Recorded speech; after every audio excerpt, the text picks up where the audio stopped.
Welcome back to the podcast. Today I got to have a conversation with Ken Priebe, who is an animator, stop-motion animator. He's also written several books, two of which include The Art of Stop-Motion Animation and The Advanced Art of Stop-Motion Animation. He's also a hand-drawn animator, and he's gotten to do some projects with Scholastic and others. I had a lot of questions about stop-motion animation, having never done it myself. And it was fun to get to ask all of those questions and get them all answered. So I hope you will enjoy this conversation and learn as much as I did.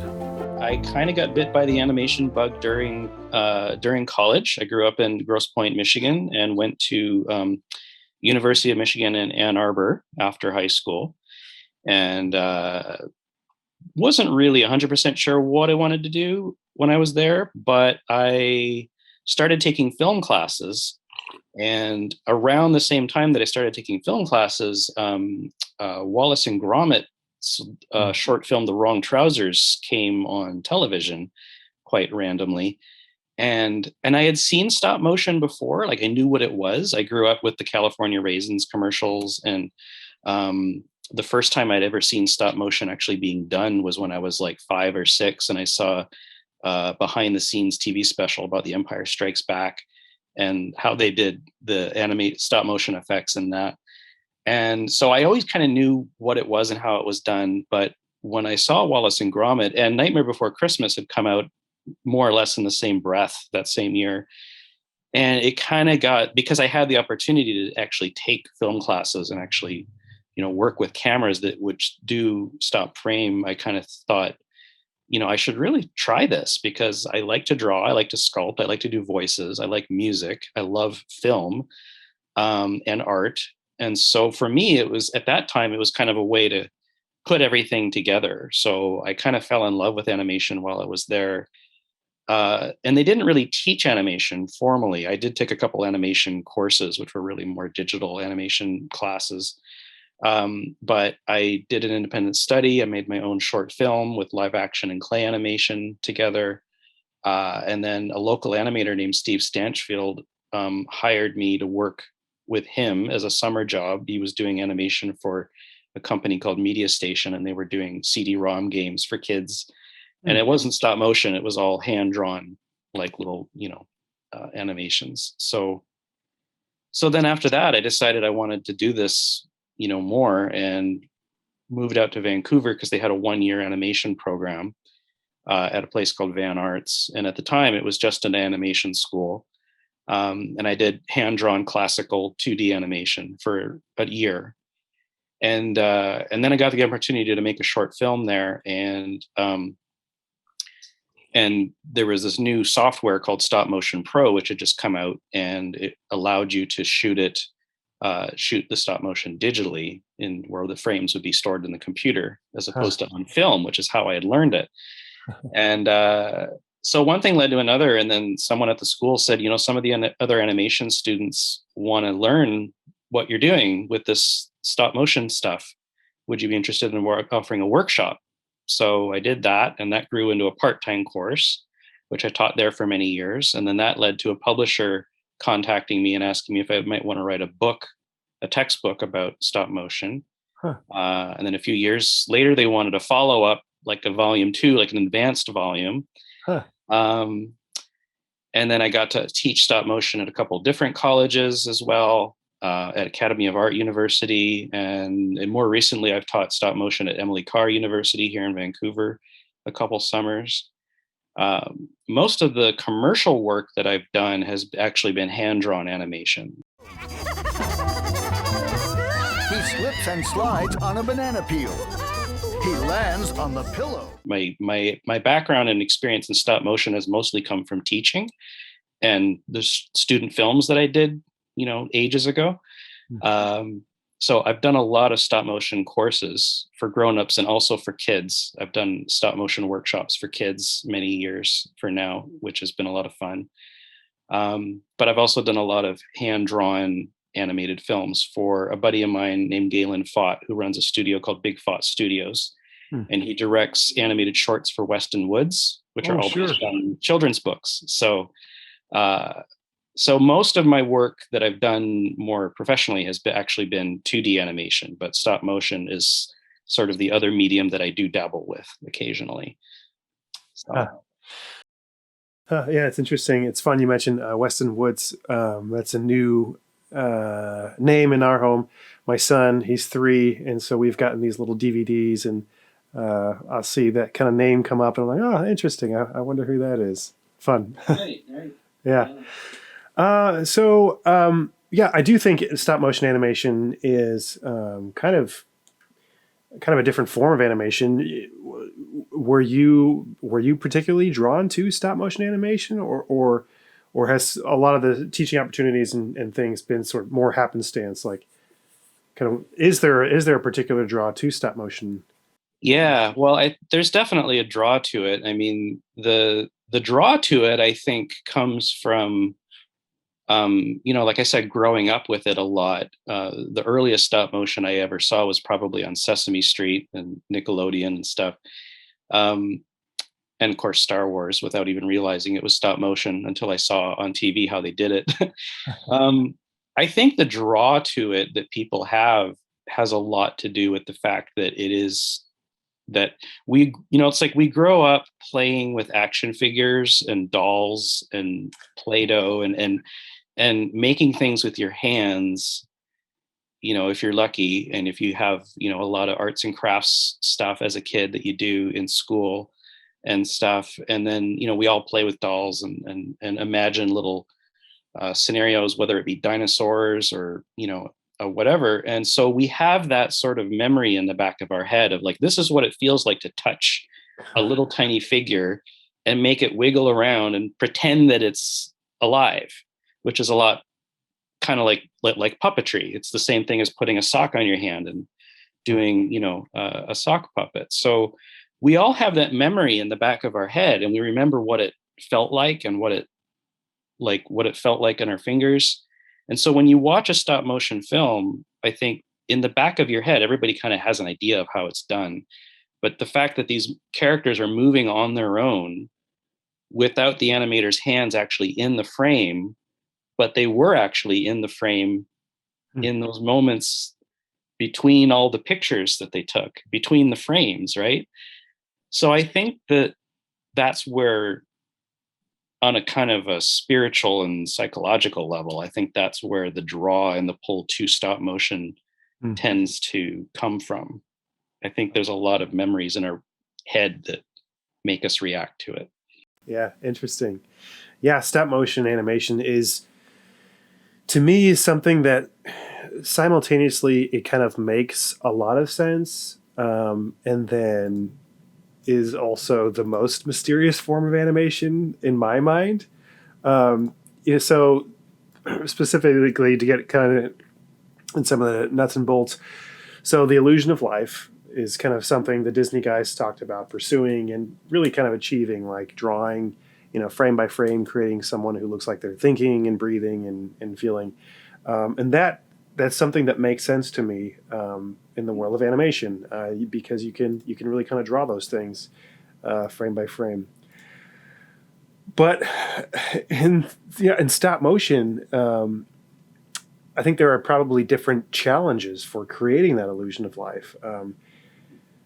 And so I guess kind of my question for you is, how do you go about creating a performance in stop motion with a model or a puppet or clay?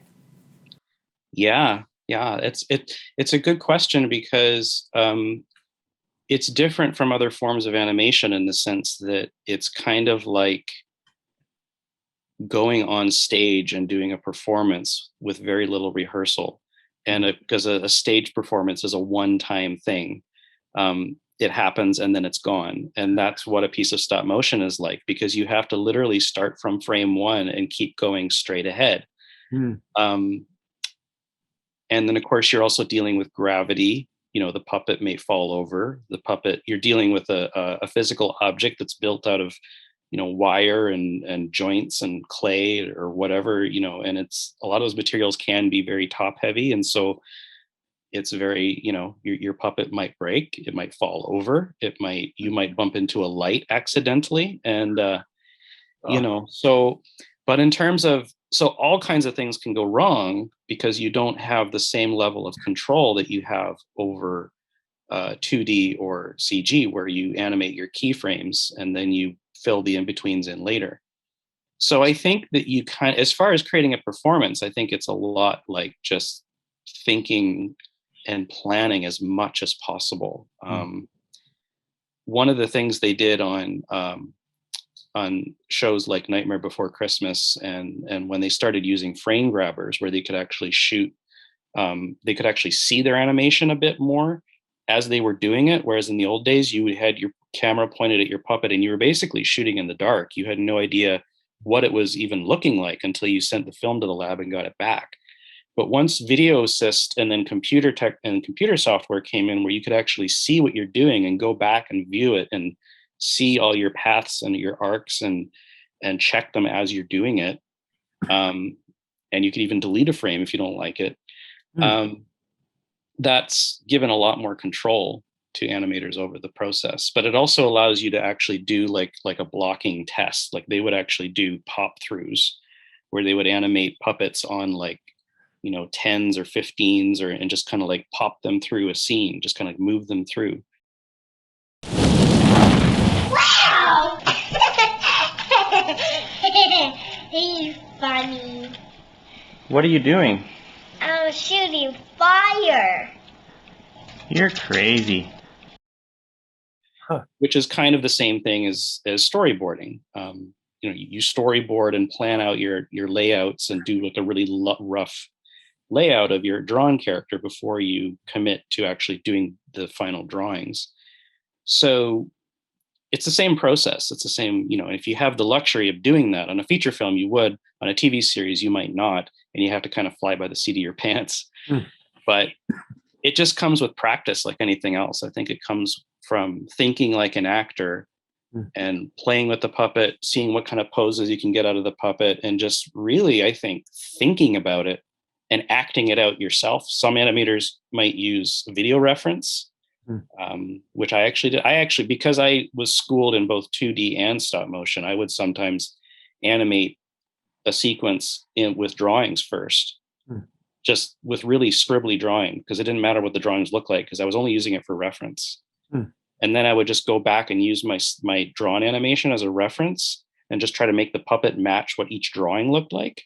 And then I got really nice fluid, but doing it that way first allowed me to make mistakes in that process, and then so that I wouldn't make them later. So, but every animator has a different preference for how they want to plan, and whether they act it out in front of a mirror, in front of a camera, things like that.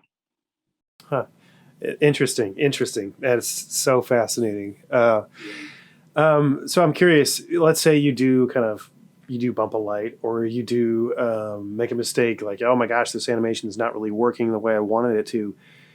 Do you have to just sort of start over with that action? I mean, can you go back to frame 15 or whatever? Or not really. Okay. Yeah. Not really. I mean, you can try. There are ways that you can kind of if you realize early on, like in the middle of a shot that you're animating, that this is not going where I want it to go, you might be able to just, if you're brave, you could delete a few frames and go back to where you were and then kind of keep going. But those frames are then gone forever. Although there's ways that you can hide them and save them for later.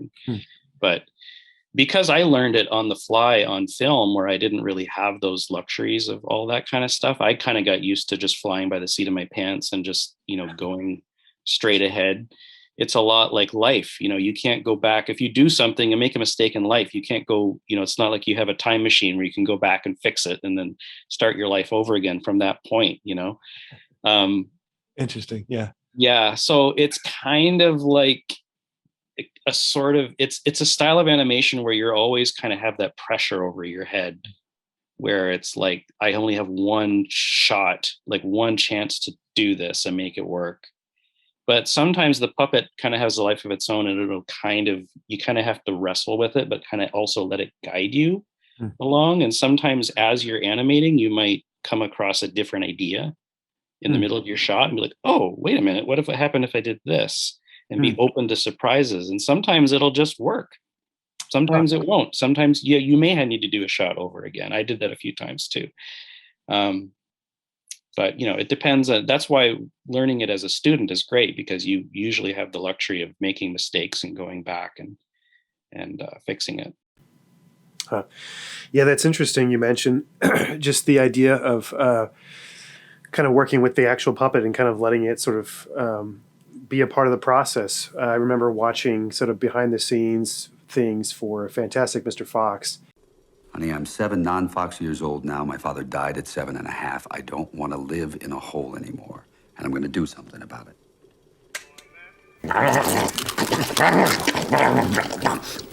And Wes Anderson talked about how he wanted the sort of finger movements of all the fur, just the sort of rippling fur that you get, just molding the puppet like you would get in an old King Kong movie. That was something that he sort of leaned into in terms of like, this is going to happen, and I want that. Are there things like that in stop motion? Things that are part of the medium that you can really lean into. Like if I'm working with clay, I know it's going to touching the surface is going to change the surface.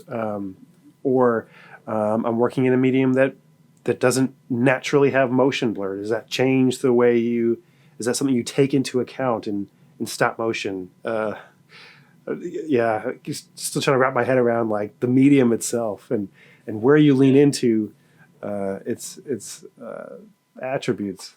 Yeah, no, that's a good question too. It partly depends on the aesthetic that you're going for. If you're trying to go for really smooth, like perfect looking animation, clay is not the best medium for that, because clay is very unforgiving. But if you want to go after it's kind of related to, again, the kind of thing I said about how, like the fact that you see, like, that they're little wiggling dolls on the screen that somebody is touching. And so if you see little fingerprints dancing around, or if you see the fur moving around on Mr. Fox or whatever, that doesn't actually take away anything from it. It actually adds to the charm of it. And if a director actually, like Wes Anderson, wants that there, then that kind of takes the pressure off to make it look perfect. The imperfection is part of what gives stop motion that charm. So, I mean, if that's the aesthetic that you want, then it's a lot more forgiving, because then you just kind of expect that the audience will kind of buy into it. It's part of the aesthetic behind it.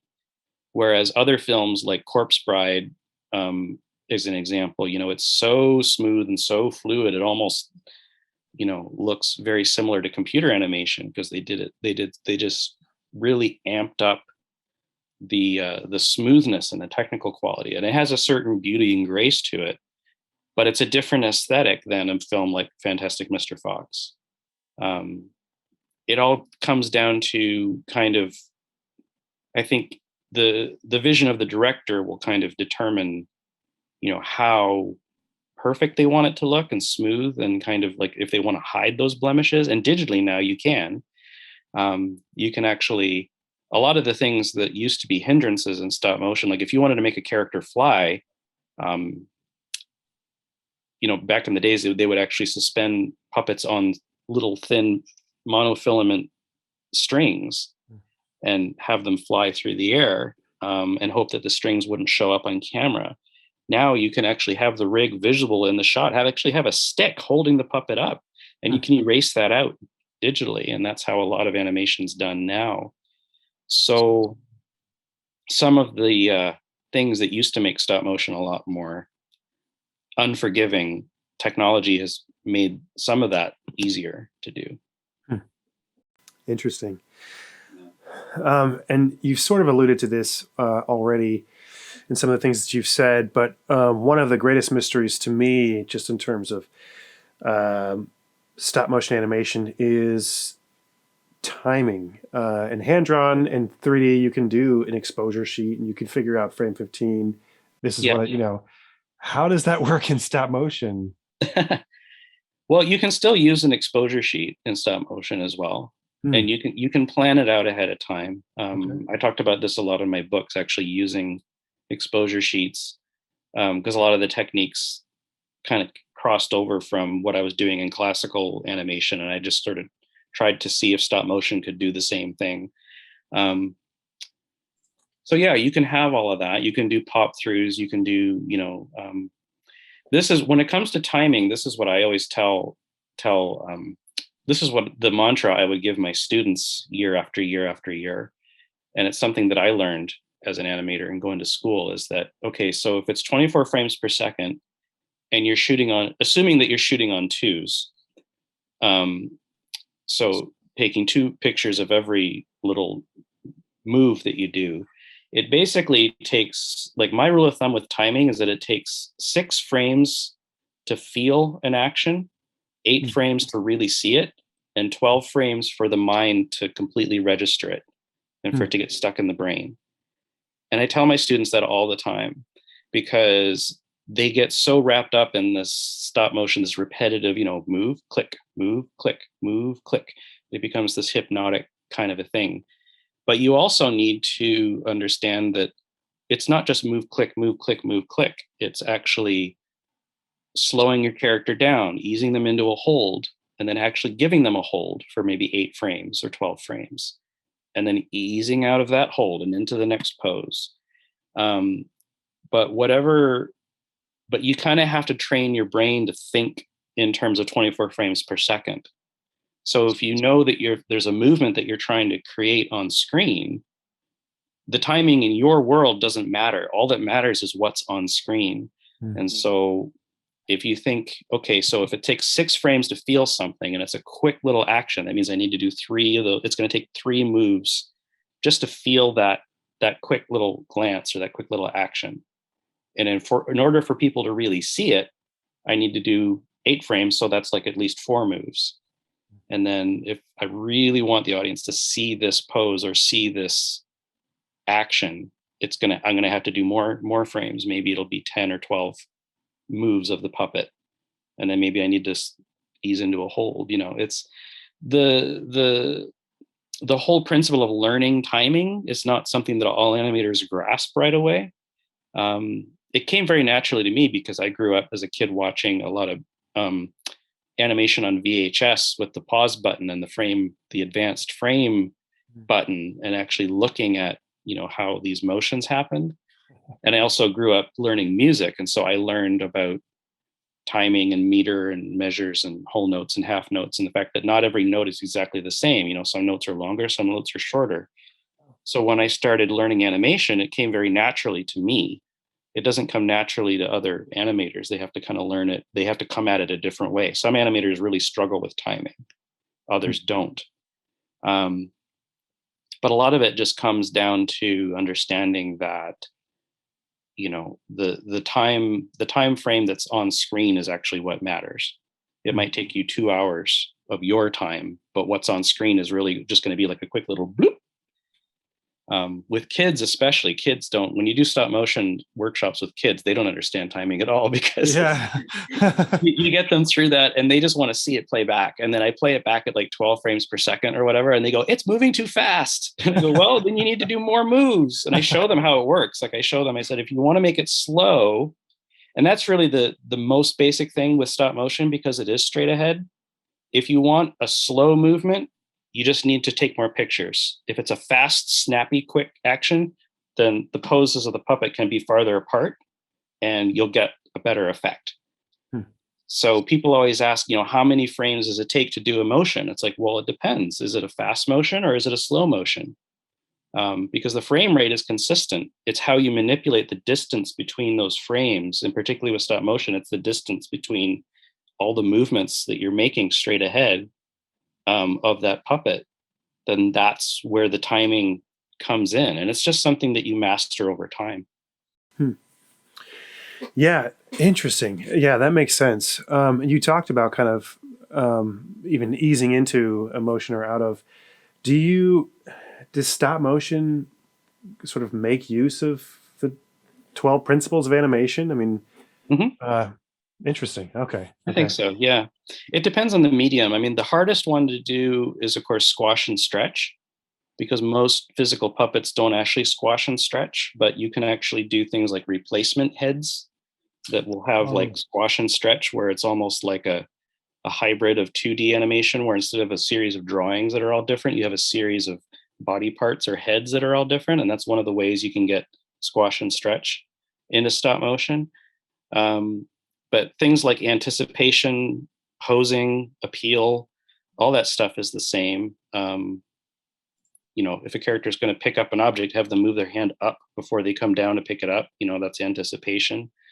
Um, Arcs are really important. If you don't have arcs in stop motion, that's where you get that kind of jittery, kind of King Kong kind of a look that comes about with stop motion, is that everything still moves in arcs. And the software now actually allows you to actually put markers in, so you can actually plot out your wow. arcs and your motion, and you could even draw on the screen and plan out where's that arc going to be of his hand or his arm moving, and you can have all that as a guide, and then it's just basically moving your puppet to match these little marks that you put in. So it's just, all the principles are exactly the same. But it's a completely different way of doing it, because you're fighting. It's not just a digital character on a screen or a stack of drawings that you're moving. It's a physical being that is actually, that has all the same temperaments of any kind of anybody who won't do what you want. Fascinating. Well, that's really interesting. And it certainly makes it sound that, like, stop motion really is just like any other form of animation, a craft, and those who are good at it love the craft and really work on that craft. I'm curious, so for example, to study the history of Disney animation, there are certain tent poles, Steamboat Willie, Flowers and Trees. These Disney pictures came along and changed the game. Three Little Pigs, for whatever, Snow White. I'm curious, in the world of stop motion, what are some of those tentpole films or moments? Maybe a moment in a different film that's not animation. What are those things that kind of changed the game in the history of stop motion? Oh, I like that question, because I did chapters in my books all about the history of stop motion, and I always used to do that, teach that in my classes. So gosh, I haven't really given much thought to like what the tentpole films would be, but a few of them definitely come to mind. I mean, I think you'd have to start with King Kong. This is the thing, though, about the history of stop motion, is that it actually has two tributaries to it. So when stop motion started off, it was kind of a novelty. So the tentpole film would have been like a movie like The Automatic Moving Company or Bewitched Matchsticks, where they would just move matches around or move furniture around. And it was really more like pixelation. It was like object animation.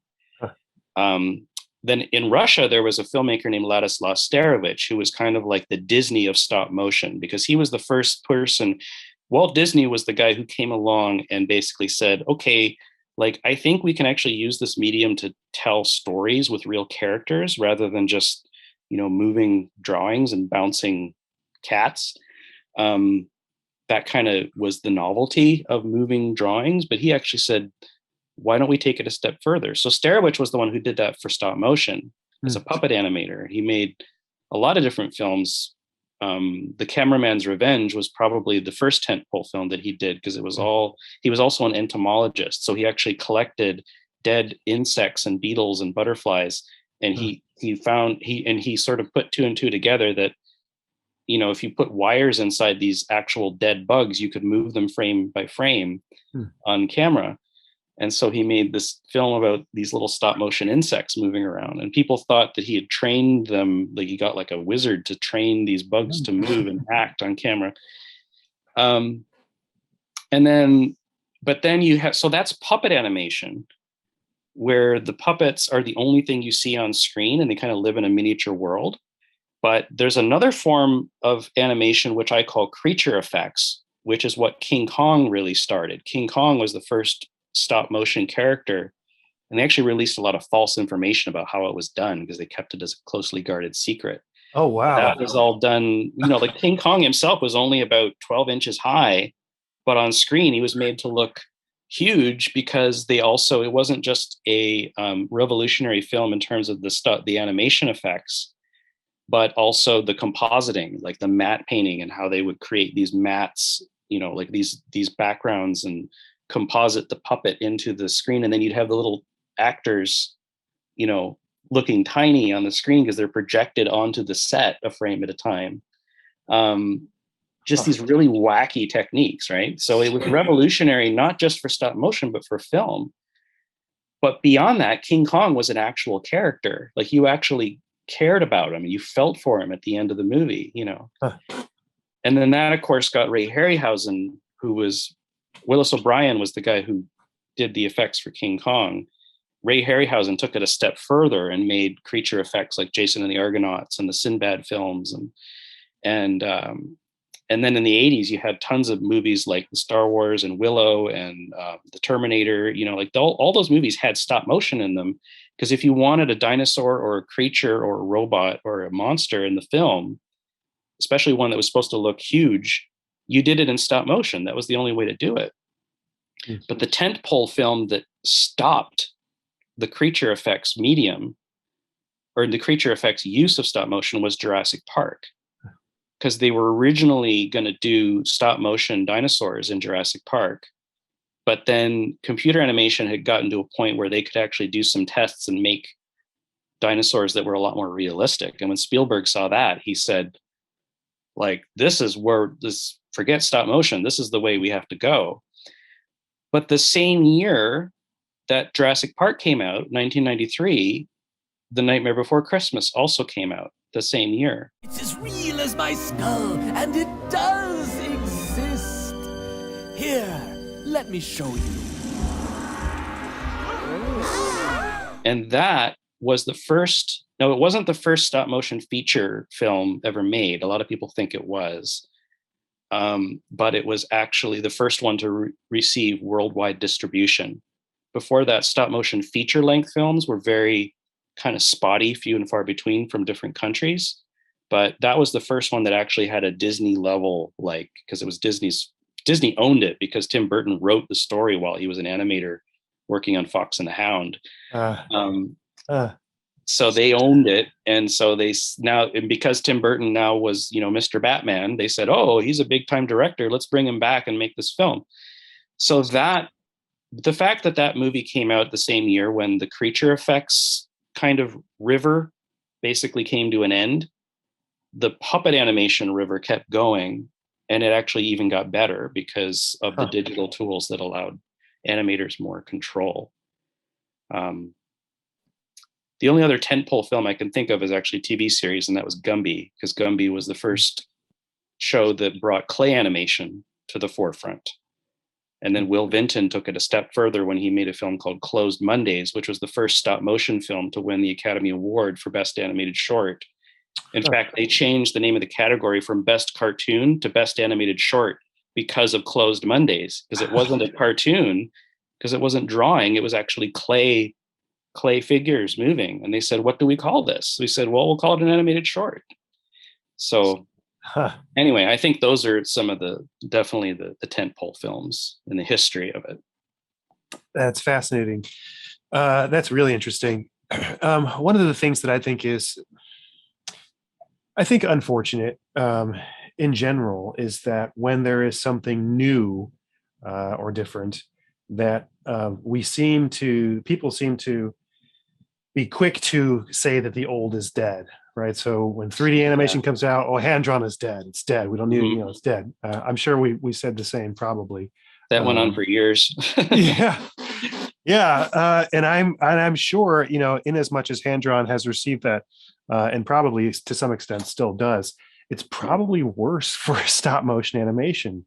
You have these big studios like Aardman and Leica, who I think are keeping stop motion animation kind of in the forefront of the people's imagination. Mm-hmm. But it's clearly not dead No. as an art form. Can you talk about just sort of? I mean, you've alluded to some of this in with the draw of stop motion, but even some of like what stop motion is sort of bringing to the world of animation. I mean, when I watched, for instance, Kubo and the Two Strings, Yeah. which is an incredible film, it very nearly looks three-dimensional in terms of it's digitally created. And there are elements, I'm sure, but it's a stop motion film. Yeah. And with the craft of we're going to make different heads and different mouth positions and things. Can you just talk about sort of? I don't want to say stop motion's fight to stay in the game because I don't think that's necessarily true, but really just I guess the relevance of stop motion animation even today. Yeah. Well, it kind of it's part of it is looking at it from the perspective of like big name studio films that everyone and their brother and sister kind of knows about versus the more independent shorts or features which are actually getting a lot more love now because the way that we watch movies has changed. So with streaming and streaming services and distribution and going to the theater is kind of a bit of a touch and go thing right now because of the pandemic. It's hard to say, the way we consume entertainment has also changed. And so I think stop motion gets a bit more of a shot at things when there's other avenues that kind of open up for actually, how do you actually see it?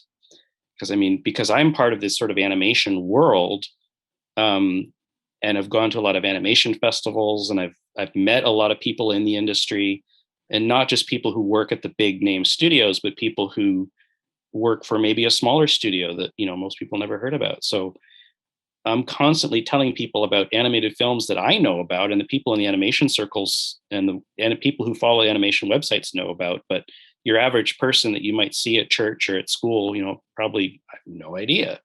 It's like, well, let me tell you, I'm notorious for recommending weird, obscure films to people because I get frustrated that nobody knows because God, this is so beautiful. You need to see this. But at the end of the day, though, it's also all about a really good story. And it's also different aesthetics too. Like Leica has a certain aesthetic where they've kind of gone a lot more towards like hybrid. It's stop motion, but they do a lot more hybrid with computer effects. And it's also, they actually do a lot of 3D printing. So a lot of that animation is actually animated in the computer. And then they have a 3D printer that prints out every like thousands and thousands of it's mostly in the facial animation. Like the body itself is just a one puppet that they animate. And God help me, I don't know how some of the animators there get some of the fluid motion that they get.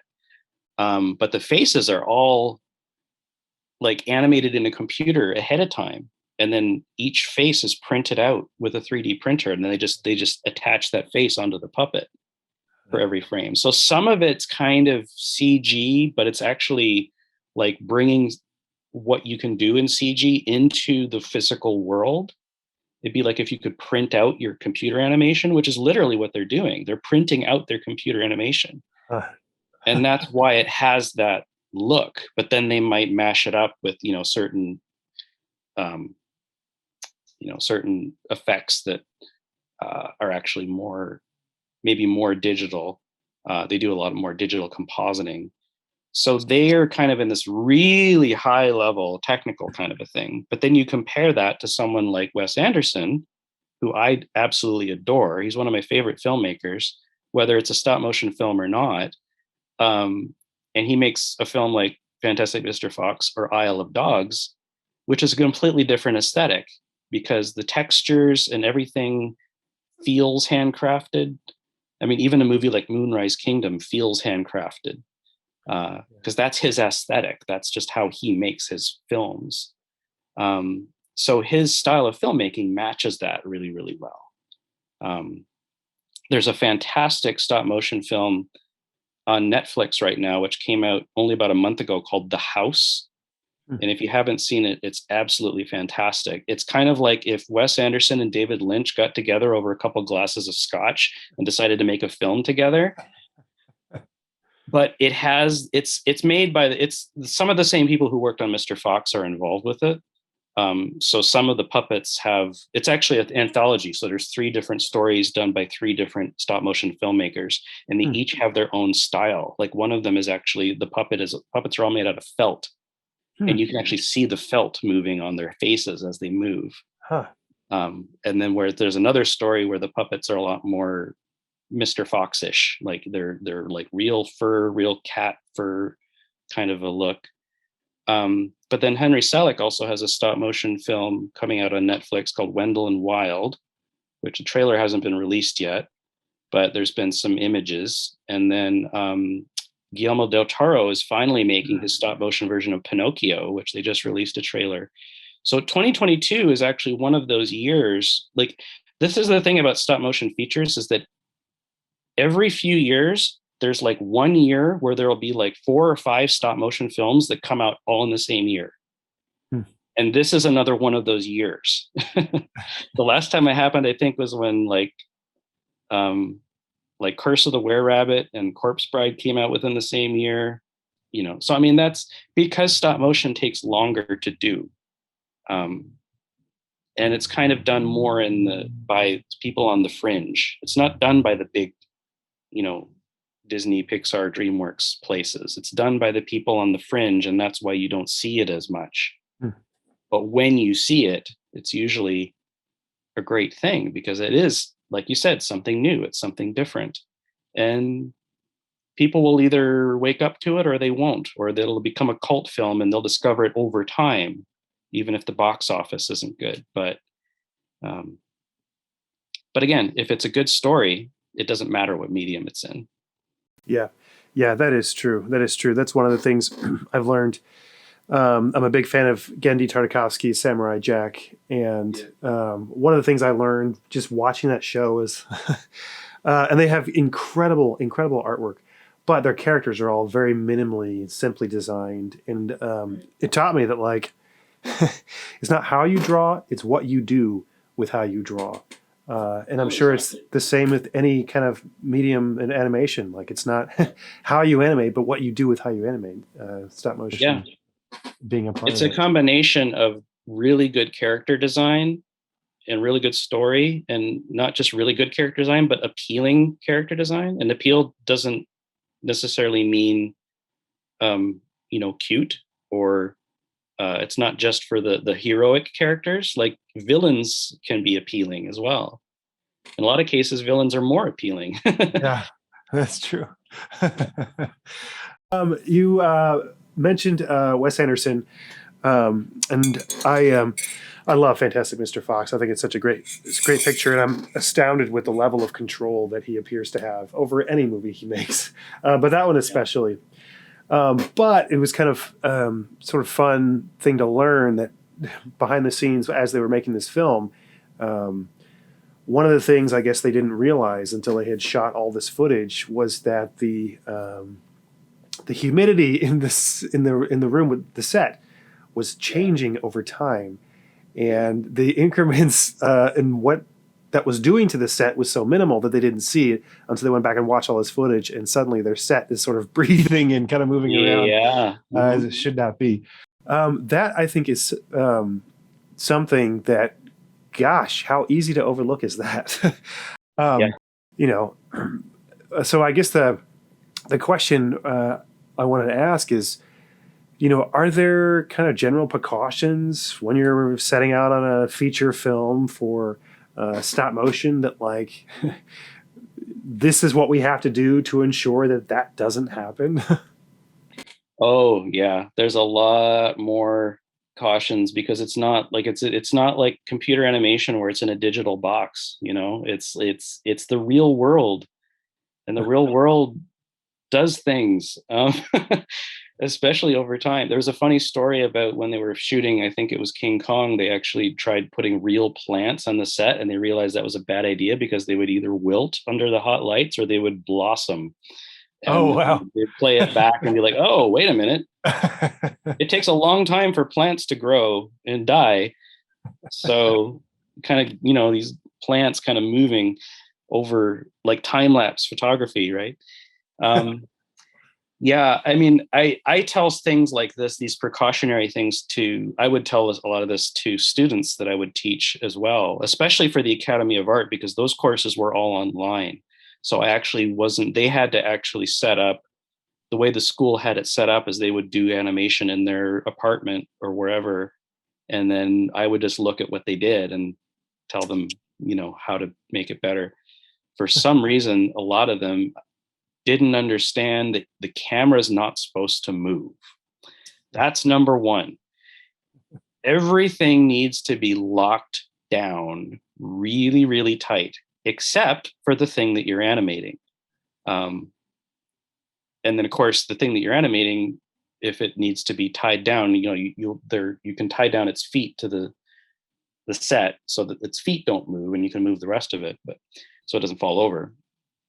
But that being said, your whole environment really has to be completely controlled. You can't animate in a room with windows, because if there's sunlight coming in through the windows, then you'll have shadows moving in time lapse across your set.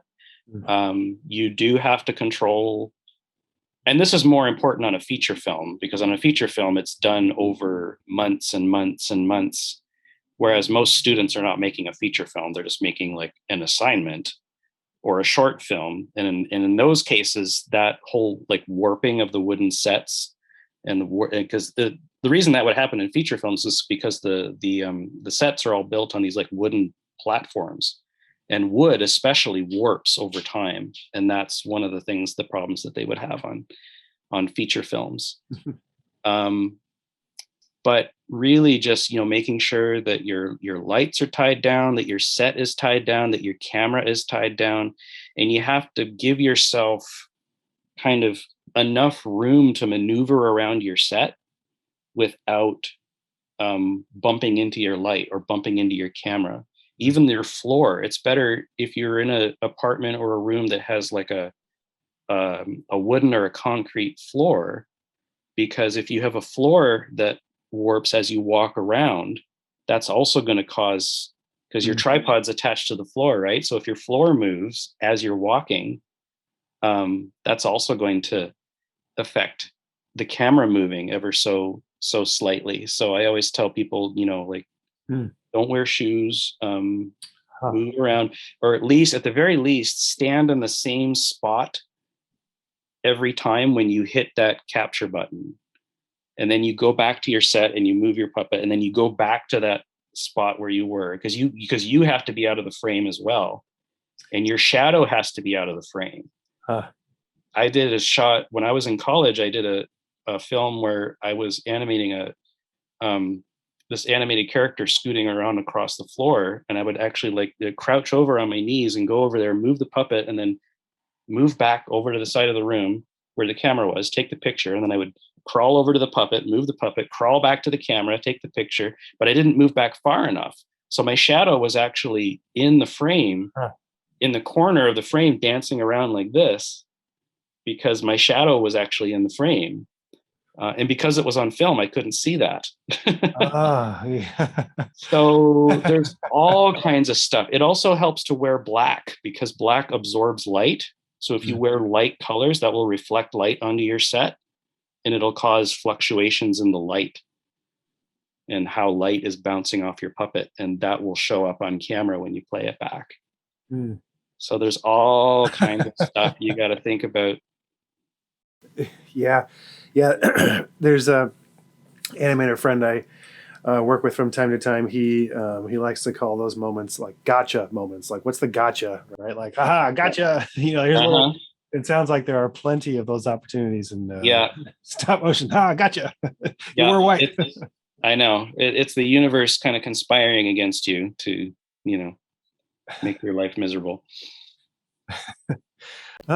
So what do you tell students who are interested in going into stop motion as a career, or who are really interested in that? What's the advice there? Well, the best advice is that careers in stop motion are almost very, very few and far between. There's very few, like, there's tons of people who can go after careers in, 2D or 3D animation, because that's where most productions are done that way. And there's whole schools and there's whole programs, including the one at Van Arts where I still work, that trains people for that industry, because that's where the jobs are. There's not a lot of jobs in stop motion. I tried for years to get into to do more studio work, and I would get that question a lot. But it really comes down to just, you have to be really passionate about it, and you have to just really. But the nice thing about it is that you don't need to. It doesn't need to be a career. It could be a hobby. It could be an independent filmmaker role.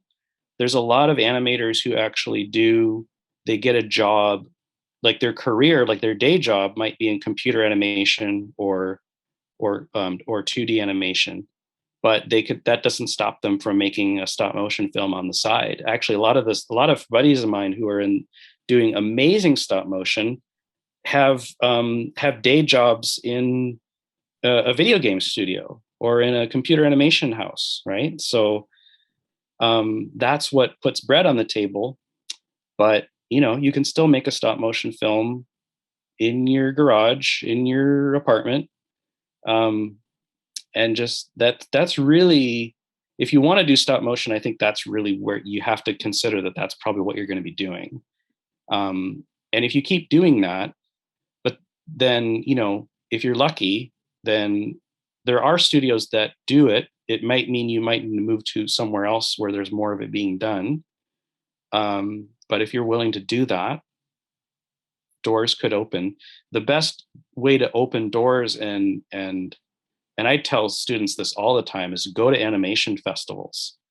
It's harder now because most of them are virtual. But if we ever get to a point where they can be meeting more in person again, because that's how the job that I got at Academy of Art came about. It was through someone I met at an animation festival. Who happened to work with somebody I was there with. It's like, because people know people, and if they like you, they'll remember you. And the animation field is one where people move around a lot. They don't generally tend to stay at one studio for a long time. So you might meet someone who's working at a place at that given time, but then even 5 years later, they might be doing something else and working someplace else. And then they got put in a stop motion project, falls into their lap. And then they remember you, like, whoa, well, and that's actually one of the neat things, is that because stop motion animators are so kind of few and far between, and it's almost like a little secret club. If a stop motion project comes up, and if they remember you as the stop motion guy, that's who they're going to think of. Whereas they could think of dozens and hundreds of people that do computer animation, because especially here in Vancouver, you could throw a rock and hit a 3D animator or a 2D animator. Whereas a stop motion animator is a lot harder to find, and it's a lot harder to find a good one. So the best advice is just keep doing it and make relationships with people in the industry, because that's how those opportunities will come about. And they might not always come about the way you want them to or when you expect them to, but that's a lot of things about life are like that too. So, Yeah. But you can also make a film and just put it on YouTube. You don't even have to throw it. You don't even have to enter it into film festivals. You can just throw it on YouTube and see what happens. Yeah.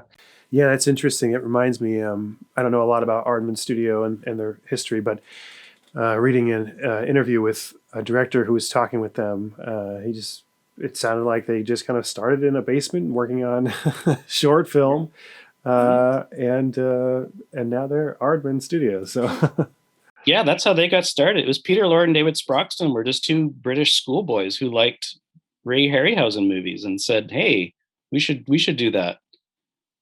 That's how things start. Even Walt Disney started in a garage in a farm in Missouri or somewhere, or Kansas. I don't remember. Yeah. Yeah. Okay. And then getting low on time here. So I did want to ask you personally, it sounds like you are, far more stop motion animation projects than I do, which is cool.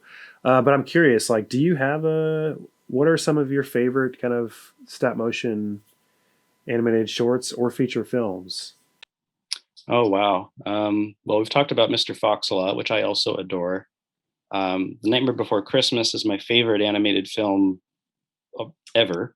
Oh, wow. Um, there's a lot of short films I've seen throughout the years. The only ones that come to mind are like Balance, which is a German stop motion film from the late 80s. I'm sure you can find it on YouTube now. It's pretty common. Creature Comforts was the Aardman the short film that Nick Park did, which kind of grew into a TV series, is also absolutely amazing. I don't know. I like a lot of weird stuff. I like a lot of there's some Eastern European kind of stuff that is sometimes kind of cool. Jan Svankmeyer's Alice is a great film. It's a really creepy, disturbing version of Alice in Wonderland. The only adaptation of Alice where the White Rabbit bleeds sawdust and pulls his clock out of his chest cavity. Gosh, yeah, I don't know. There's so many. I love Wallace and Gromit still because that's really what kind of got me started with it. But the most recent stop motion film I've seen, which totally blew me away, is The House. I absolutely loved it. I'll have to look it up. Yeah. Stop motion usually tends to gravitate towards the dark, creepy kind of stuff. I think it has to do with its puppetry roots, but also just the fact that stop motion is mostly done by really lonely people in dark corners who don't go outside very much. And so that's why there's a lot of dark, creepy films made in stop motion. There's a really creepy one called The Sandman. If you want to have nightmares for years, it was actually an animator named Paul Berry who worked on Nightmare Before Christmas, and he got hired to be on the Nightmare team because of this stop motion film he made called The Sandman from like the early 90s. And don't show it to your kids. It will haunt you for the rest of your life. But it's awesome. It's actually beautifully done. But it's scary. Yeah, I mean, I'm sure this is a common thing you hear. I was mildly disturbed when I watched Coraline. I thought, my gosh, what's going on here? Oh, that's a favorite too. Yeah. Well, anything that if it's written by Neil Gaiman, it's not going to be, Little House on the Prairie to begin with. Yeah. Yeah, that's a scary film, but it's brilliantly done.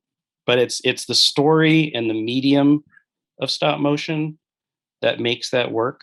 And it's just the kind of story that you couldn't tell that particular story in any medium other than stop motion, maybe 2D, but if it was a very stylized version of 2D. But Neil Gaiman actually wrote the book because he saw Nightmare Before Christmas and he hoped that Henry Selick would make it into a film. No way. Yeah. Really? Yeah. Interesting.